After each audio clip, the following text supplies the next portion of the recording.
Pakatan Harapan cuba mengambil kesempatan di dalam kesempitan. Dalam keadaan darurat ini, di mana satu dunia menumpu perhatian kepada masalah ataupun krisis COVID-19 ini, Pakatan Harapan telah lancarkan kempen fitnah. Kempen fitnah ini ialah untuk menjatuhkan kerajaan Muhyiddin Yassin. Yang sebenarnya hanya satu cara sahaja kerajaan Muhyiddin boleh dijatuhkan, iaitu undi tidak percaya dibentang di Parlimen dan sekurang-kurangnya 112 ahli Parlimen mengundi menyokong usul tersebut. Usul undi tidak percaya terhadap Muhyiddin. Sekiranya kurang dari 112, 111 pun tidak cukup. Mereka perlu 112 ahli Parlimen menyokong usul undi tidak percaya terhadap Muhyiddin, maka Muhyiddin dan kerajaan dia akan jatuh. Itu saja. Tidak ada cara lain. Satu dari fitnah ialah kerajaan Muhyiddin, kerajaan pintu belakang, kerajaan haram, kerajaan tidak sah. Itu tidak benar. Yang sebenarnya, apabila Pakatan Harapan telah memenangi kerusi Parlimen yang terbanyak pada pilihan raya bulan Mei tahun 2018, telah dipersetujui oleh rakan-rakan di dalam gabungan Pakatan Harapan bahawasanya pemimpin dari Parti Pribumi akan menjadi Perdana Menteri. Walaupun parti itu menang kerusi yang tersikit dibanding dengan PKR dan DAP. Ini persetujuan. Dan mereka kata persetujuan ini ialah untuk 2 tahun sahaja. Bahawasanya selepas 2 tahun, mereka akan serah kuasa kepada Anwar Ibrahim. Itu yang mereka kata. Tapi tidak ada bukti. Anwar Ibrahim kata perkara ini tertulis. Ada perjanjian. Mahathir dan budak-budak Mahathir kata tidak ada. Cuma janji bahawasanya selepas 2 tahun mereka akan kaji. Dan mereka telah kaji dan mereka rasa yang sukar untuk menyerah kuasa dalam keadaan sekarang oleh kerana negara nak bankrupt. Malaysia nak bankrupt. Jadi perlulah Tun Dr. Mahathir Mohamad terlebih dahulu selesai masalah ekonomi negara, barulah serah kuasa. Ini mereka yang kata negara nak bankrupt, bukan kita yang kata. Jadi perkara ini kelabu. Rakyat keliru tentang apa yang sebenar. Cuma yang rakyat tahu ialah Parti Pribumi akan menjadi Perdana Menteri. Hari ini, Perdana Menteri ialah Muhyiddin Yassin. Bukankah Muhyiddin Yassin ni pemimpin Parti Pribumi?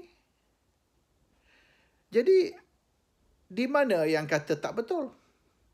Dulu, pemimpin Parti Pribumi jadi Perdana Menteri. Hari ini, juga pemimpin Pribumi juga menjadi Perdana Menteri. Dan kita jangan lupa, Mahathir telah letak jawatan.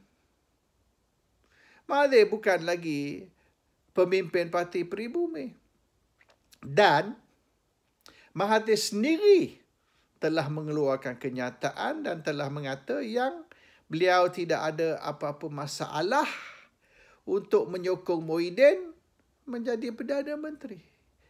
Ini pengakuan Mahathir sendiri. Dan mungkin hari ini Mahathir sudah kembali jadi pengerusi parti.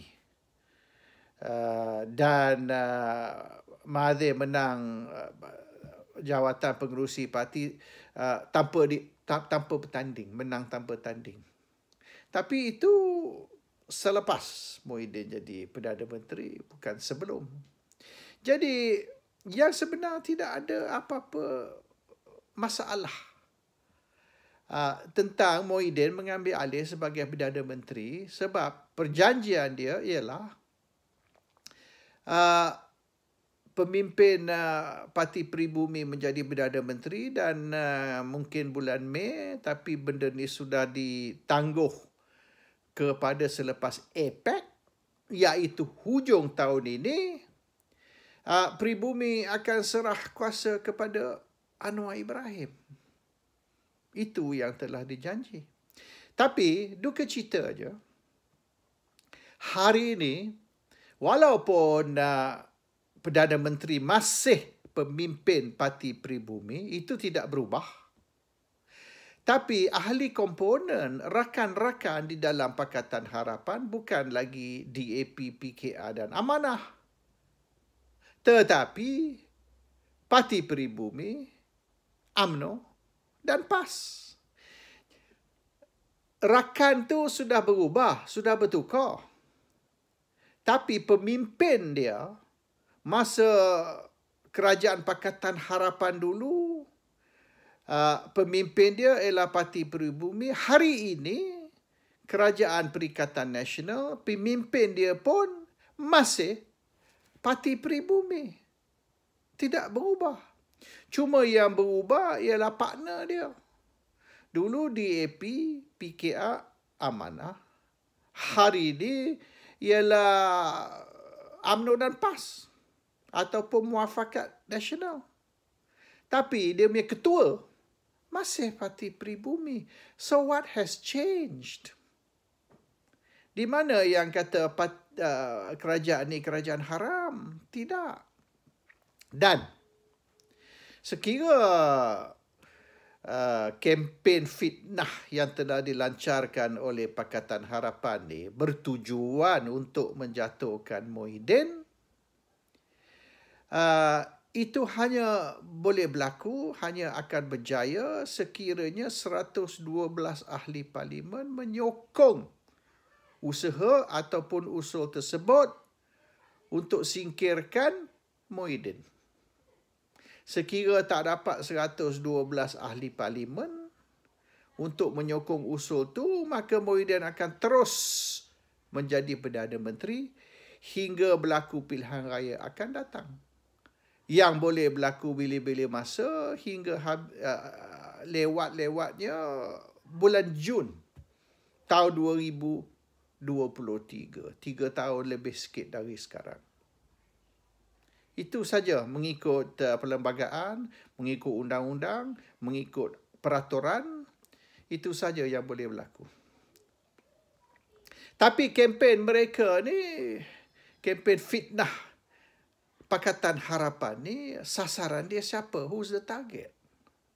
Adakah target dia sekurang-kurang 112 ahli parlimen ataupun rakyat biasa? Kalau rakyat biasa tidak ada kuasa untuk menukar Perdana Menteri. Rakyat biasa hanya ada kuasa untuk mengundi semasa pilihan raya. Pilihan raya belum diadakan. Apabila pilihan raya akan diadakan, tidak tahu. Dan apabila pilihan raya diadakan, maka pengundi ataupun rakyat akan menilai prestasi Kerajaan Perikatan Nasional dan mereka akan mengundi mengikut prestasi kerajaan itu. Dan setakat ini, nampaknya Kerajaan Perikatan Nasional yang diketuai oleh Perdana Menteri Muhyiddin Yassin, prestasi mereka rakyat puas hati. dalam keadaan darurat ini, di mana satu dunia menghadapi masalah, bukan saja masalah kesihatan, bahaya dari menjangkiti kuman COVID-19 tadi. Yang lebih penting ialah the economy is under attack. The world economy is under attack. Dan kita bukan saja menghadapi kemelesetan seperti recession, tetapi depression lagi teruk dari itu. Ini lagi teruk dari tahun 30-an dulu, sebelum tercetusnya Perang Dunia Kedua. Apa kerajaan buat? Kerajaan Muhyiddin Yassin atau kerajaan Perikatan Nasional. Apa mereka buat? Mereka sedang usaha untuk membantu ekonomi dan membantu rakyat di dalam berbagai-bagai cara. Memanglah tak boleh 100%. Kalau nak 100% bagi puas hati rakyat, maka tiap-tiap satu rakyat berilah RM1 juta. Tapi nak mari mana RM1 juta, jangan lupa harga minyak pun sudah jatuh. Semasa Pakatan Harapan membuat bajet, mereka bentang bajet, mereka duk ingat ni harga minyak RM60. 60 US satu tong. Sekarang ni harga minyak kurang dari separuh kalau ikut bajet asal. 20 US, 25 US, ada kata akan turun rendah lagi dari 20 US satu tong. Pakatan Harapan, mereka bergantung kepada Petronas. Mereka korek duit Petronas. Yang mereka kata mereka boleh hapuskan GST oleh kerana mereka ambil duit Petronas. Sekarang ni, yang kita khawatir, Petronas ni masih boleh berterusan tidak? Takut banyak kena tutup operasi ataupun pekerja-pekerja perlu dibuang oleh kerana pendapatan Petronas akan merosot. Seluruh dunia sudah menghadapi masalah isu harga minyak. Jadi Petronas itu sendiri menjadi tanda tanya, menjadi soalan. Kita nak korek lagi duit Petronas, tak boleh. Jadi kerajaan sekarang dan Perdana Menteri Muhyiddin Yassin perlu bijak dan cekap untuk mengatasi masalah kewangan yang telah diserang oleh kerana masalah COVID-19 dan juga masalah harga minyak turun. Ini semua menjadi masalah kepada negara. Jadi kita menghadapi banyak serangan. Serangan isu kesihatan, COVID-19, serangan isu ekonomi yang berpunca juga dari COVID-19 dan dengan masalah harga minyak jatuh, di mana oleh kerana tidak bijak sangat Pakatan Harapan, mereka bergantung semata-mata kepada Petronas ataupun duit minyak. Dan oleh kerana kesilapan pakatan, harga minyak sudah meleset, sudah jatuh, maka ini masalah ketiga yang perlu diatasi oleh kerajaan dan Perdana Menteri.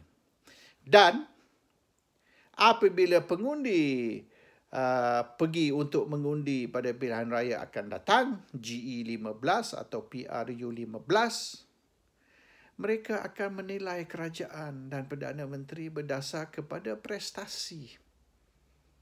Cara mana kerajaan mengatasi serangan-serangan darurat yang kita sedang menghadapi sekarang, dan ada ke kerajaan yang kita ada ini bijak dan pintar dan dapat buat apa yang Pakatan Harapan 1000 tahun pun tidak akan boleh buat.